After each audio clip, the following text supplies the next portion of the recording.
What it do, we Chess? What it do, we good?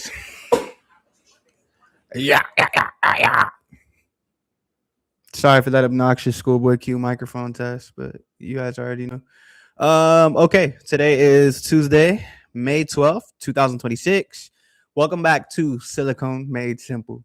If you haven't been here before, this is a beginner-friendly tech YouTube channel. And what we do is Tuesdays and Thursdays, we go live and we just talk about a whole bunch of computer things. I really like doing this because I used to just consume a lot of content to help me learn about computers. And when I was doing that, it kind of came across me that a lot of the people that teach PC components, PC assembly, what have you, they don't really stop to explain everything, what it is, how it works, why it works that way, and kind of give people like a community where we can all kind of learn together.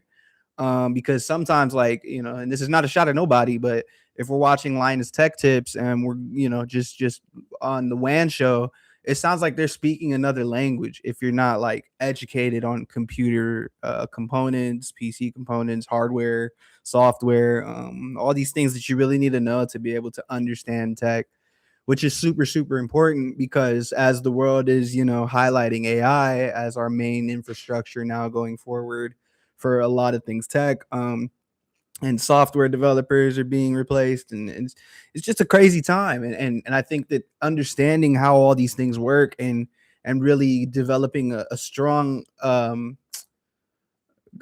grasp on the fundamentals of technology is going to be extremely important because that could maybe spark a new interest for you that leads to a new job or anything like that. So yeah, just a little bit of a recap. I'm also taking some of the CompTIA courses. Right now, I'm going after Network Plus, Security Plus, and then Secure AI Plus. So Sec AI Plus is their newest certification, which is more focused on artificial intelligence governance and controlling, which is going to be one of the most sought after six-figure positions in the next 2 to 3 years. I guarantee it.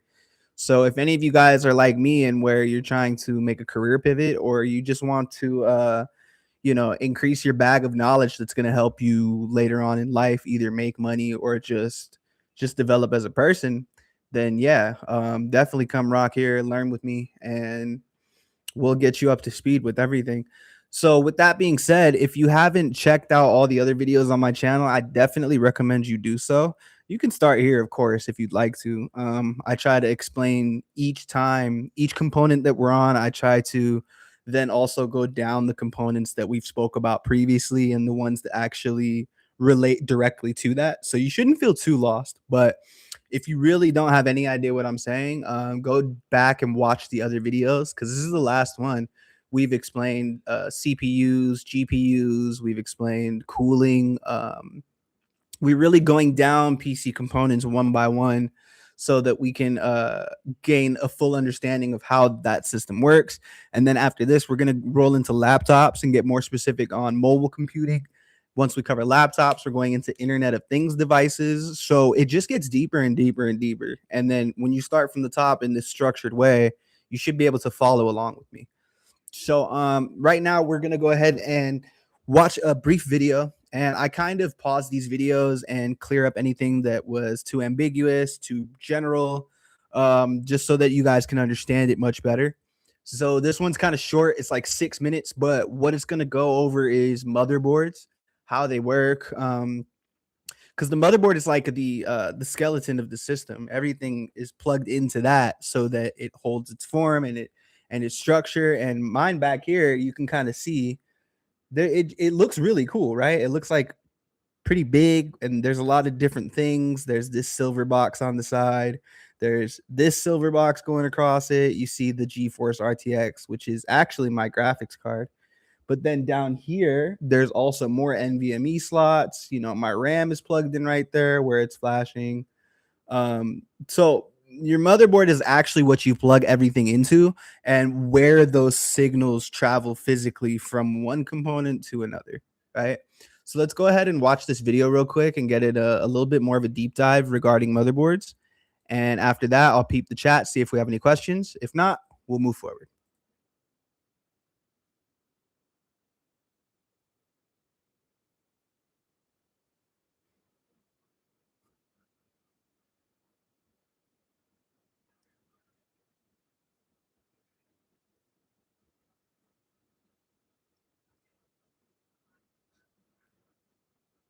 You see it, and that's in the center right there. It's under that big block because remember, I have an AIO cooler, so my cooler's on top of my CPU.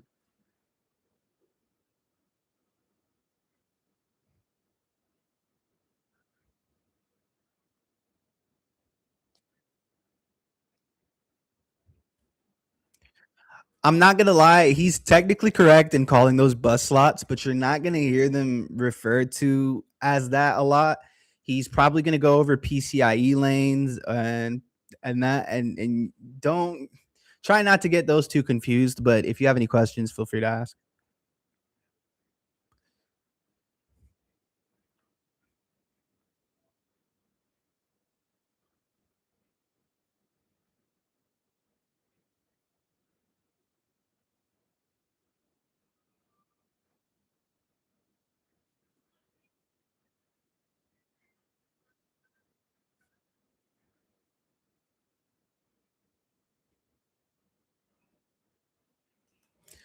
Okay, so this is kind of like a good little diagram just so you guys can check it out. You've got your peripheral slot slash your bus slots, the CPU socket, that's going to be land grid array or pin grid array, depending on which CPU you went with. We talked about that, basically AMD versus Intel. Over here, you've got your IO layout. So that's like where you actually plug everything in. It's actually on this side right here. We'll go over IO shields and the convenience of them when we go into the shopping portion where I actually teach you guys how to shop for them because you guys know every episode. I'm not just going to explain it. I'm going to teach you how to buy it too so that you don't aren't misled. Um, the M.2 slot, also called the NVMe slot, that's where you plug in your storage device, right? Your storage medium if you're doing NVMe M.2 storage. SATA connectors will power your external storage devices such as hard drives.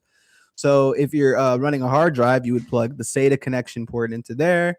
If you're running an NVMe like I do, it's just integrated into the motherboard. It's kind of like a chip, and then it usually has a thing that'll go on top of it to act as like a heat shrink also. So this is a great little diagram of all the very important things on a motherboard. And keep in mind, remember, it's very important on this channel that we understand the differences between storage memory and RAM memory.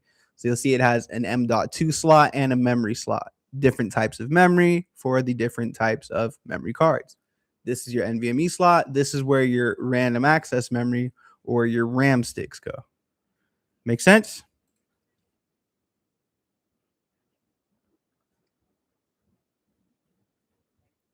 Correct.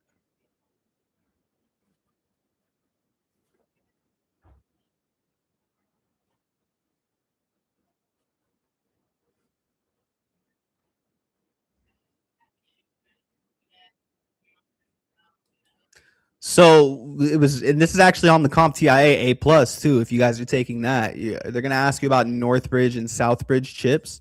Those are really only prevalent to motherboards that are older. The platform controller hub kind of replaced that, but the North and South bridge used to be two different chips that would actually control different parts of the motherboard.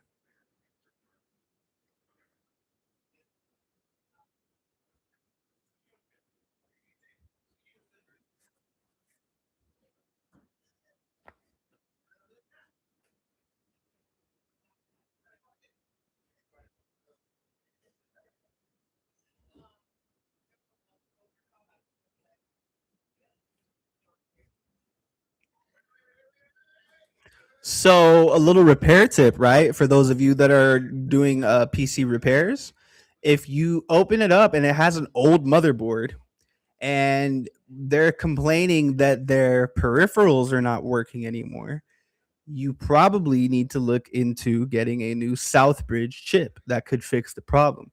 That's a little bit easier to fix the old motherboards because they're divided into chips. You would know that if you test, for example, if you're having something that points you towards a CPU defective CPU, excuse me, and you test the CPU on another system and you determine that your CPU is not the catalyst of the issue. What else could it be? Well, if you're operating on an older motherboard, your next plan of action could be to check the Northbridge chip because that is what facilitates the communication between the RAM, the CPU, which is huge for even boot failures on old systems could be Northbridge chip failure. So understanding what kind of motherboards you have in your system is very important. Again, you're not really going to see these Northbridge, Southbridge chip layouts unless you're working with a much older system. So most of the time, it's going to look more like the ones behind me, and I'll show you when we go shopping. The different manufacturers that make motherboards are going to lay things out a little bit differently, and they'll have their advantages and disadvantages to that. I've worked and installed Asus motherboards, Asus Toughs. I've done Gigabyte motherboards, NZXT motherboards, and what other motherboard have I installed? Um, yeah, 2 gigabytes, one NZXT, two Asus Toughs, and yeah. So they all have their differences, and we'll talk about that.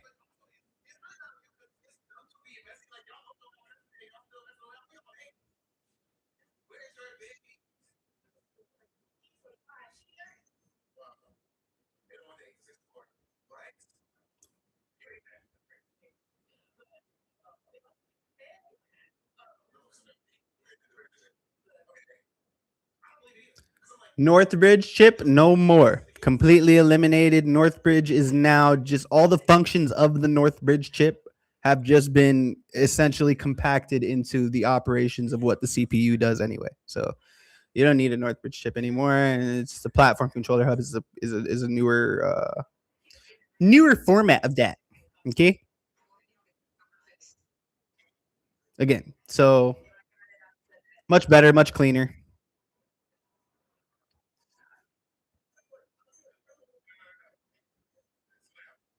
So that's your IO shield that I was talking about. Some cheaper motherboards don't even have an IO shield on it at all. And I am going to recommend that you do not get those, because if you forget what port is for what and what plug does what, it's gonna it could really dampen your experience. You don't want to be, accidentally plugging things into the wrong place, or, forgetting which one is display, which one's HDMI, which one's USB 3.2, which one's USB-C, which one's USB-A, which one is, your how do your Wi-Fi connectivity lights work. There's so many things on an IO shield that are important, that it's good to have one that has the actual slots labeled. I'll show you guys mine in just a second.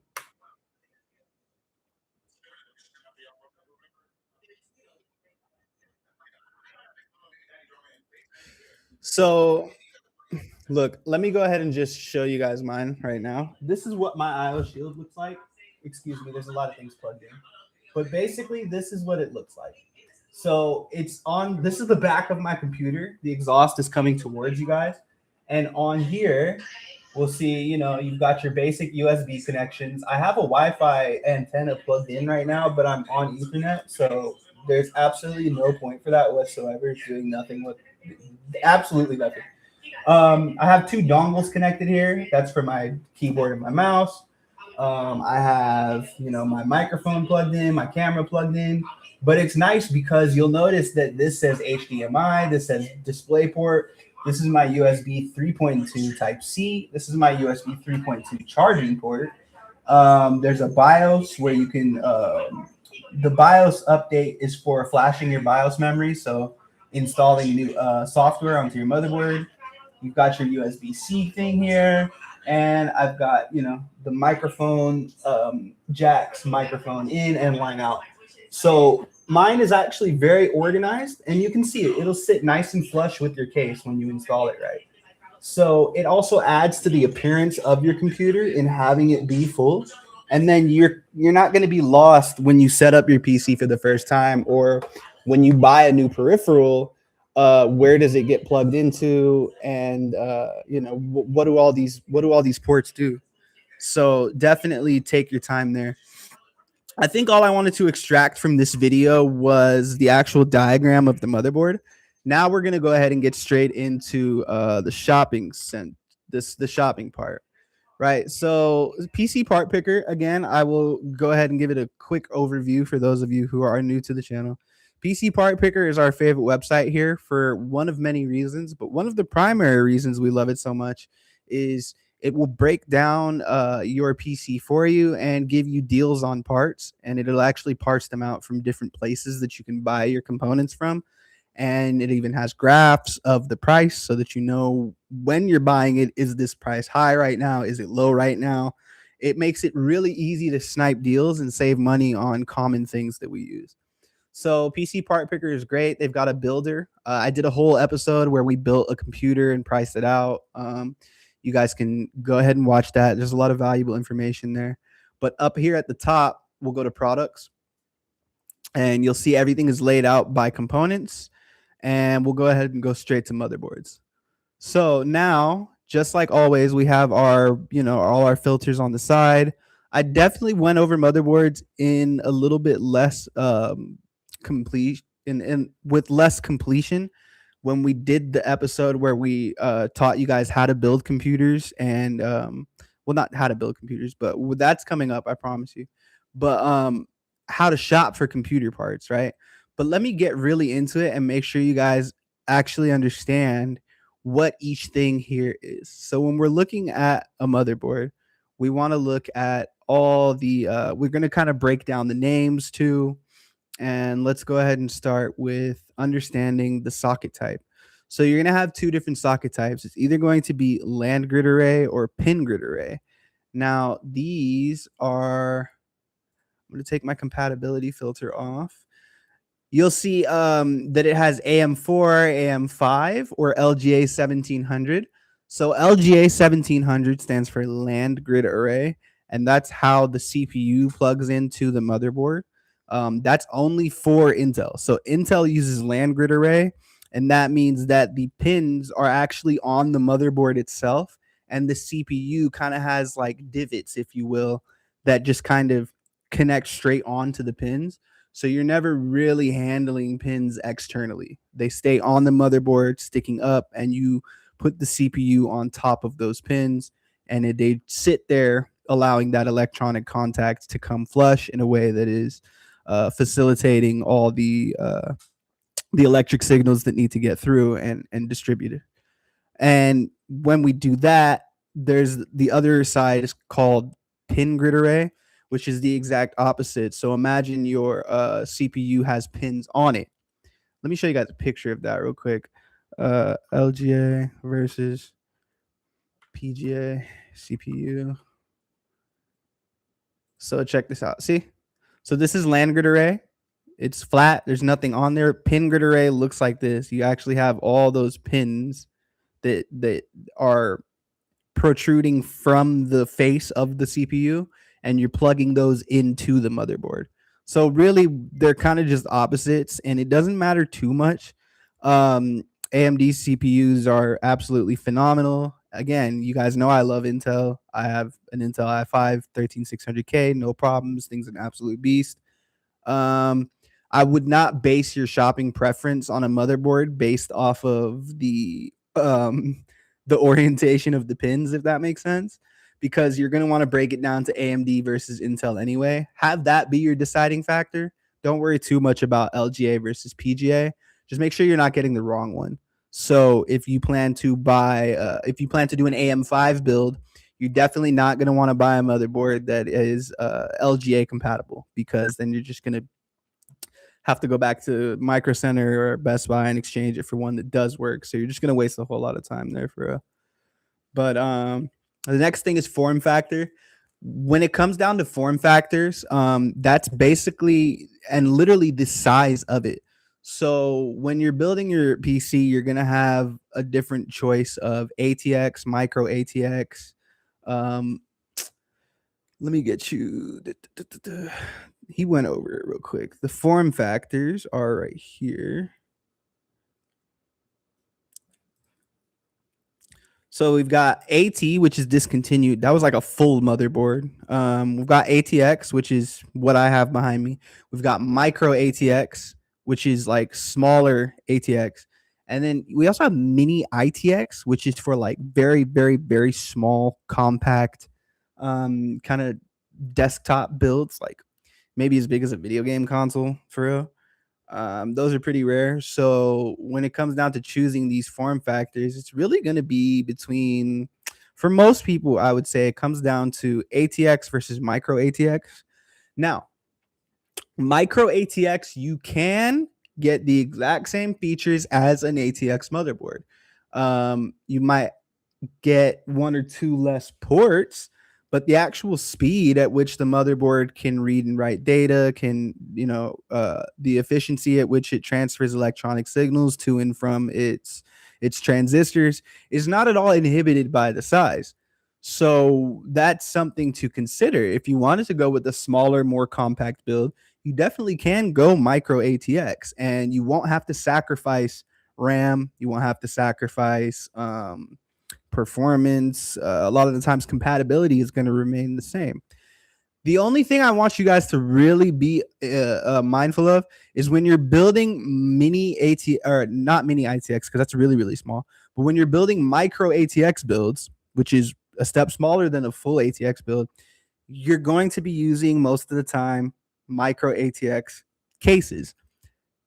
You can put a micro ATX case inside of an ATX, inside of a full tower, right? But not vice versa.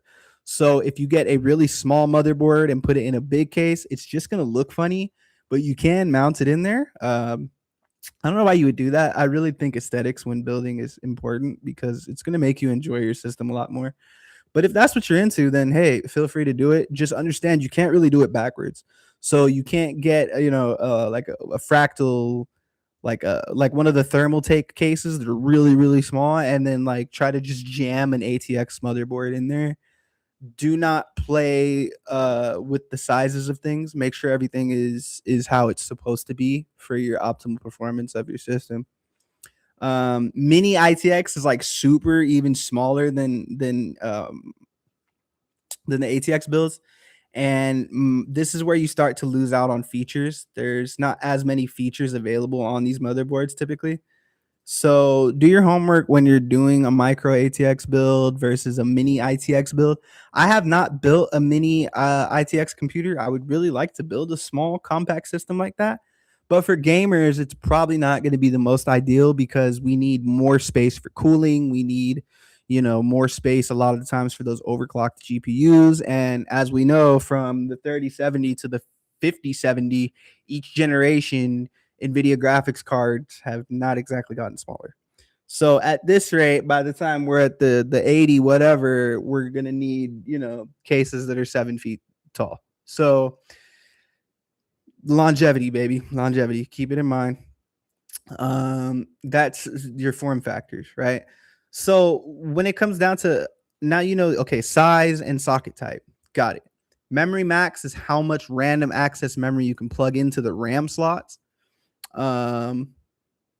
Memory slots is also how many RAM slots it has. So you can kind of look here and remember this is not storage memory. That's a different value. But if I'm gonna check out this is Gigabyte Z790, we got to be able to break down the name. That's what confuses people a lot about it, is what does all of this actually mean?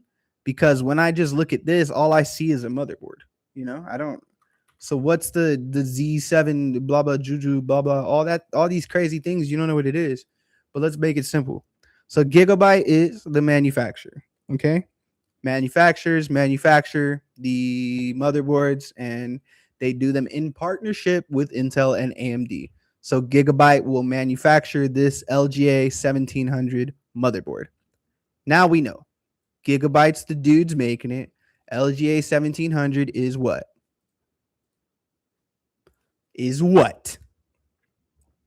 Yes. If you said the socket type, you are correct. That's land grid array socket type, fit for an Intel CPU. Now, Z790 is going to be the series of motherboards. So they have different series, Z series, B series. Different manufacturers use these letters to actually kind of signify the amount of features that are kind of baked into the product. So the Z series are like in Gigabyte anyway. The Z series are kind of like the they got all the bells and whistles, right? They've got the fully functional IO shield. Usually they have RGB capabilities. They've got these big heat shields that kind of cover your NVMe. Um, right here, already there for you. Really easy to install. You've got all your SATA connections, everything labeled. Just a and this is also just tons of heat shrinks, right? So thermal management is on point. The amount of plugs is on point. Usually random access memory is going to be higher, and your actual SSD storage capacity is also going to be higher on these Z series motherboards. Um, a lot of the times, right, these Z series motherboards are going to be more expensive. And if you don't care about all these extra plugs and all these bells and whistles because you don't make videos like I do, you don't stream like I do, you come home and you want to unplug and just play games, you can go for the B series. These are great alternatives like a B650, um, B760M. So like you'll see, this is still LGA 1700. It's micro ATX. We've got gaming plus Wi-Fi DDR4. That's pretty self-explanatory. Wi-Fi DDR4. If you don't know what DDR is, that's double data rate, and that relates directly to basically how fast the RAM can process. It's what it's being given. DDR4 is the generation behind DDR5, which is what we currently utilize now. DDR4 is absolutely phenomenal. I have no problems with it, but for longevity sakes, right, for upgrade reasons, just go ahead and shop for DDR5 at this point, because not only are games that are going to come out be optimized for DDR5 RAM speeds, but I think that our systems are going to start eventually. It will reach end of life with DDR4. I don't think that's going to be anytime soon, but like, how often do you even hear people using DDR3? You know what I'm saying? So it is coming, and if you're building a computer in 2026, just go DDR5. Anywho, the B series is for gaming. So you'll look at this and you'll say, huh, well, it's got all the same kind of thing. It's got this nice IO shield. You know, it's got the slot for my graphics card. I can see the PCIe slots. I can see the heat shrinks. It's got, 4 RAM slots. It looks like a LGA 1700. It looks great. It's got all the same things that the Z series has, just maybe a little bit less features, right? But these B series motherboards are perfect for gaming. They're actually made for gaming. So you can actually save a little bit of money and just grab yourself a B series motherboard. For gamers, that's all you're going to need. Creators, editors, people who are turning their PC into a workstation, take a little bit of time out your day and save up the money to get a Z series motherboard or a creator series motherboard, or just go for something that has all those features, because as you're plugging tons of stuff into your system and multitasking, you will thank me later with how convenient it is to have a motherboard that can handle all these things and label them in a way that's nice and laid out. So then we get into what color. You can also build your aesthetic. Like, mine kind of matches. So like, you'll see this Ace, the one behind me is white and black. I did that on purpose because I wanted like a white and black computer build. But yeah, take a look at them all, because they all have different appearances. And Gigabyte has some really cool ones. Asus ROG has some really cool ones. Tough Gaming B650, phenomenal motherboard, great price, never had problems with it. Look, for $132, you can get yourself going with AM5 straight ready to rock. Like I said, that price difference really does help you. If you only care about gaming, then don't waste the extra money on a motherboard that has all these things. But some of my favorite motherboards that I'll show you guys real quick are the Gigabyte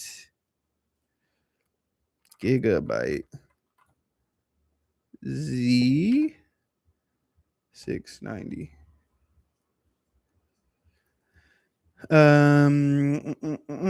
Aero G. See, I love these. It kind of looks like an old PlayStation kind of thing. This is the one I have. I like the art. Really, really great IO shield. All my stuff on the back. You can have, it has 4 NVMe slots, I think. 4. Yeah, 4. So you can put a lot of system memory on there. What else? I really like the gigabytes. I really like the Asus Tough B. Any Asus Tough B series, you're good to go. Make sure you're getting it for the right form factor and socket type. These are great. And the last two I'm gonna recommend are the Rogue Strix. Great motherboard, different appearances, different RGB setups. Really good stuff there. Asus Rogue is like the Republic of gamers, so that's like their line that's tailored specifically towards gaming. Those are great motherboards for gamers too. You guys could check out. Um, one of them that looks crazy. I don't know if you guys ever come across these Tai Chi motherboards. These are so unbelievably gorgeous, but that price is anything but cute. I'm gonna keep it real. I just realized my mic was sliding down, and I hope that wasn't like a problem this whole video. If you guys heard that, I'm really sorry. Anyway, let's get back to it. The Tai Chi's look so cool, bro. I love the way these look. They're really expensive though, but like if I was gonna just cash out and just go all crazy on a PC build, I would do this Tai Chi, man. The Tai Chi Carrera, I think it's called. It looks like white marble, dog. You know what I'm saying? So like some of these motherboards get like I love them. Like you can really if you got the pockets for it, you can really build like a really aesthetic looking computer. See like their Tai Chi Creator series. Look at that. This thing is playing no games with nobody, no how, brother. It's even got a code up there. So when you like turn on your motherboard and it gives you a boot sequence, it'll give you a digital boot code as opposed to a sound so that you know if your system's not booting up, it'll display a code there and it'll tell you exactly why that you can go troubleshoot it right out the and just easy. Um is there any other motherboards that I can think of off the top that I want to show you guys? So we got the Z series, the Arrow. I showed you guys the Arrow series, right? I love these Arrow motherboards. I have the Arrow series. Z690 Arrow G is the exact one I have. I really can't think of anything that I missed, man. That should pretty much wrap it up for motherboards. With that being said, what did we do? We went over it, right? So you guys understand what it is, how it works, um, how to buy them. I think we're good. If you guys have any questions, feel free to leave them in the comments or reach out to me personally. But without further ado, we'll go on to cases and then we'll wrap it up. So cases are probably my favorite part of building a system because this is like where your aesthetic comes into play the most. And picking a good case is it means everything. So one of the things that I want to really solidify with you guys before I just say pick a case that looks cool, right? Because it's bigger than that. There's two things you really have to consider. Form factor. Okay, so there's multiple things. I'm gonna stop numbering the things that there is to consider. Here's the things you want to consider, bro. Form factor. Where am I gonna put it, and how much space do I have? Do I have a big desk? Do I have open airflow around me? Am I gonna put it low? Is there carpet below that? Do I need a stand so that it's raised above any fibers? There's a lot of things to consider, right? So make sure you guys are considering your where you're gonna put it and how you're gonna put your computer down, right? Then that'll give you how much space you have, and you'll know what you can and can't do. Now you'll notice the type right here. It says ATX mid tower, full tower. These are basically it relates to the exact size. So the ATX mid tower is going to be a little bit smaller than a full tower. I have a full tower. Um, I love full tower systems. I think they're great because they give you the most space to build in. This is like a really nice, sophisticated looking one that you could use for an office build. Um, they have the most space in them, right? And the reason I like space when I'm building systems is because I don't like to feel constricted when I'm trying to look at how everything needs to be wired and where I can run the wires up from the back of the computer into the motherboard in a clean way without making too much mess is something that I always try to do. So I try to keep that in mind when it comes down to these towers, because the cheaper towers are also, and this brings me to my next point, the cheaper towers are, sure, they might function fine, but they might have um man, I completely lost my thought in the middle of speaking. They function fine, right? But they might have bad cable management, which is something that is really a headache if you have to deal with it, because cable management comes from the back of the PC. So you're putting your motherboard up against the mounts, right? And you're screwing it in, and then everything kind of goes from where the motherboard is plugged in down through these little holes and in up around to the back of the PC. The back is where everything is actually routed to, and it goes down to your power supply. And a lot of times you'll have like a USB controller back there and like other things that you need to just plug stuff into. So all the wires that are actually making your PC function are just hidden in the back of the system. And if you do elect to get a cheaper chassis or a cheaper case, a lot of the times they don't have cable management. So you're left to use Velcro or, tape or zip ties, or maybe you just jam them all back there and close it and then never open it again and pretend it didn't happen. That's cool too. But not the best way to go about it. So cable management is going to be key. A lot of these new cases have like cable management, kind of like pathways, like highways, I guess you could say, in where it tells you, okay, this run the wire down here. They'll have little clips that you can put wires in. So a lot of the cases that I've dealt with have decent cable management to the point where it's not a super big headache to figure out, okay, where can I put this in a place where it won't cross a bunch of other wires or bend unnecessarily or something like that. So a couple of cases that are really good for cable management are going to be your height. The height Y70 is really good. This is a really big case. You got a lot of build room. It's going to be able to compensate any of your NVIDIA GPUs up to the 5090. You should have plenty of space in there for even the newer ones. Adjustable GPU mounting bracket. So it's like a bracket that holds your graphics processing unit up to avoid sagging on the pins, which is really cool. Your shield back there, tons of airflow. You can set up different radiator orientations on it, and it does have really good cable management. So that one is another one. Another one that people build in a lot is the Lian Li LAN cools, or the Lian Li O11 Dynamic.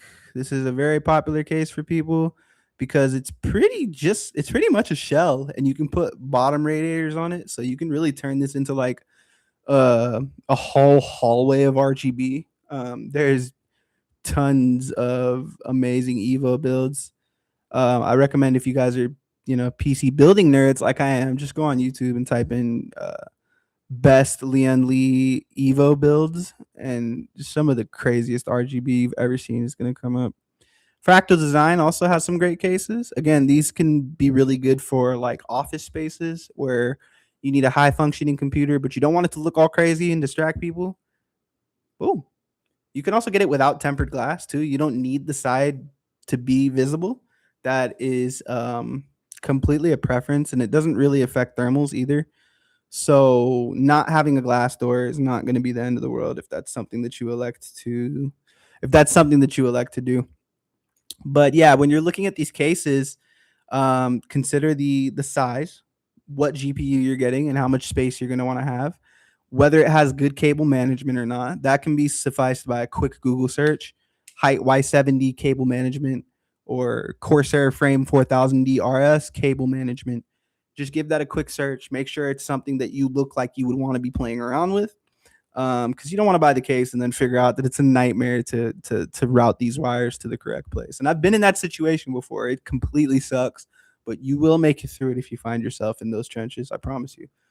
Um, Another thing to consider is the power supply space. So again, the PC cases have a bottom portion for your PSU.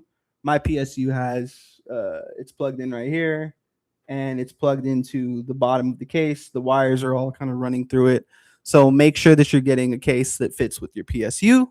And the other thing that I want to talk to you guys about is making sure you do your homework on where you're going to place your radiator and what kind of radiator you're going to get if you're doing water cooled. Because again, go back to that episode I taught you guys about these radiators and how they're sized. You do not want to get one that does not fit for your case. So for example, if you're getting let's say you're going to do this Fantex Eclipse, right? Well, that can actually put a okay, well we could have the same problem with this Fantex case, right? You're like, hey, I like the purple lights. It's really cheap. I like it. I want to get it. It's purple. I like it. I want to get it. It's cheap. I like it. Great, fantastic. But then, what if you just bought a 5090, right? Which is a huge graphics card, and you're going to run an i9 CPU, and for that i9 CPU, you need a 420 millimeter radiator. Now you're going to come down here and see what does it support. Radiator support up to 360, and that even looks small for me. I'm not gonna lie. So make sure that you're getting the radiator support that you need so that you can fit your radiator in your case, buddy. Because if you can't, that's gonna be a problem. So like this one, the height has radiator support on top, on side, on rear, so you can fit up to 140 on the rear. On the top, it can accommodate a 360, which is a full size radiator with 3 fans. Um, on the right, you can put another 360. So this one, you could put 2 full size radiators in. You see what I'm saying? So really, the case is going to come down to how much cooling you need. Also, what PC components are you putting in your case? Because if you're not running these, these top of the line, crazy graphics card CPU combos, grab yourself a Corsair 4000, bro. They're great. They can fit. The fans on the front are going to be all you need for your intake. You can throw a radiator up top and an exhaust fan on the back, and boom, you have a perfectly set up thermal airflow. The case manage the cable management in the back is there. This is what it looks like when you're building. So you can use these little Corsair straps to kind of keep everything in a nice tight line. You've got plenty of space in there for your PSU. You can remove these cages if you don't use hard drives. I did that, so it's just more space for my USB controllers and my wires and things like that. But yeah, man, it really just comes down to what do you need from the case. The last thing that you want to look at is the most fun thing, which is like, hey, I want to buy this case because it has a cool screen on the corner, and I never seen that before. Or oh, I want to buy this case because I saw somebody do a airflow test, and it looked incredible the way it moved the air through it. Whatever your allure to buying the cases, I want to get this one because it's pink and I like Cameron or I like Barbie stuff. Whatever you rock with, bro. Make sure that you understand what PC components you're gonna put in it and how they're gonna be laid out. If you have any trouble understanding that, send me your build. You can make a build here, right? You can go to your build or send me your component. Share the link. It's nice and easy to do so. You can save as and just send me this link and say, yo, Ty, I was watching your YouTube video. Could you look at these pieces or these components and this case? Let me know if you think I'm going to have any trouble. I'll get back to you ASAP and let you know, yo, I would recommend this. I'd recommend you change this, yada, yada, yada. I'm here to help for real. So, that's the whole thing about this channel is now you have a community. You have somebody to reach out to. And I'll be making the Discord soon. So that'll be something cool too that we can utilize to help each other learn. But until Thursday, when I pop on here for cybersecurity labs, that is all I have for you, and that completes the PC component series. By watching these videos, you will have a complete understanding of PC parts, how they work, why they work the way they work, why they're important, how they relate to gaming, and all these things, right? So, yeah, that's really it, man. After this, we're gonna go into laptops. So I'm going to be going into gaming laptops, standard laptops, like work, like regular consumer use work laptops, Apple MacBooks. I mean, and then once we cover MacBooks and not MacBooks, excuse me, once we cover laptops and the differences between those and PC systems, we'll get into IoT devices, and that's going to be really really fun for me because I have a huge interest in those things. um, and then we'll just keep getting deeper and deeper and just more specific. And who knows, man? Hopefully, on this channel in 2 years, we'll be talking about supercomputers and quantum physics. But for now, watch this, watch it over again, go back, watch the other ones, and make sure we all understand what parts are used in a computer, what those parts do, why those parts do what they do, and how to identify those parts. That's the main fundamentals of PC building, in my opinion. And I think my opinion is pretty valid because I have built and repaired multiple computers that have great performance optics. So, with that being said, until I catch you guys on Thursday, thank you for hanging out. This has been Silicone Made Simple, a beginner friendly tech YouTube channel. And thank you guys so much for checking us out. Stay safe out there. Peace and love always, baby.